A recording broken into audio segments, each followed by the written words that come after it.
सहराए Karbala जब दरबार Yazid में पेश किया गया तो हज़रत इमाम ज़ैनुल आबिदीन को देखकर यजीद ने पूछा, ये कौन है? बताया गया ये अली इब्ने हुसैन हैं। बोला, मैंने तो सुना था कि वो मारे गए। बताया गया कि हुसैन के 3 लड़के थे, अली अकबर, अली असगर मारे गए। ये अली वसीद है कि वजह बीमारी के बचे रहे हैं और गिरफ्तार करके लाए गए। यजीद ने हज़रत इमाम ज़ैनुल आबिदीन को बुलाकर अपने लड़के के पास बिठाया और कहा, ए अली, मेरा लड़का तेरे बराबर है, क्या इससे मुकाबला कर सकते हो? आपने फरमाया, एक एक तलवार दोनों को देकर मुकाबला करवा कर देख लो। इतने में नक्कारी यजीद बजा। यजीद के बेटे ने बग़ैर फ़ख्र से कहा, ये नौबत मेरे बाप के नाम की बज रही है या तेरे रब के नाम की? हज़रत इमाम ने जवाब में तामुल फरमाया, ये मुअज्जिन ने अज़ान कही, बस इमाम ने। इमाम ज़ैनुल आबिदीन ने कहा कि देखो, मेरे नाना की आज़ान गूंज रही है और क़यामत तक गूंजती रहेगी, और तेरे बाप दादा का नगाड़ा कुछ दिन बजेगा और बंद हो जाएगा।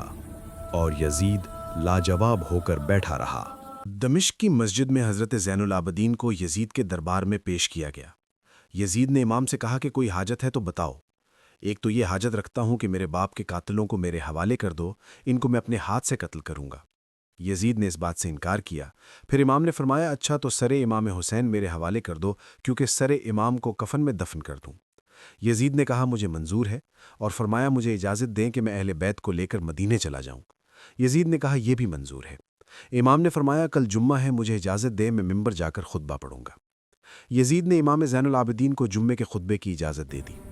उस दिन इस मस्जिद में इतना हुजूम था कि पैर रखने की जगह नहीं थी। इमाम ज़ैनुल आबिदीन जुम्मे के खुतबे के लिए रूबर फराज हुए। पहले तो अल्लाह की हम्द व सना की, फिर नबी पाक सल्लल्लाहु अलैहि वसल्लम पर दुरूद पाक का नजराना पेश किया। अब इमाम ने मुअज्जिन से कहा कि अकामत पढ़ो, और जब मुअज्जिन अकामत पढ़ने लगा उसने कहा, अल्लाहु अकबर, अशहदु अल्ला इलाहा इल्लल्लाहु, अशहदु अन्ना मुहम्मद रसूलुल्लाह। जब मुअज्जिन इन लफ्ज़ों पर पहुंचा तो इमाम ने उस मुअज्जिन का जो इमामा था उसको उसके सर से नीचे फेंक दिया, और इमाम ज़ैनुल आबिदीन ने अमामा फेंक कर कहा कि अज़ान में मेरे नाना का नाम लेते हो और उन्हीं के नवासे को शहीद करते हो। इस पर यजीद खामोशी से खड़ा रहा और शर्मिंदा होकर बैठ गया।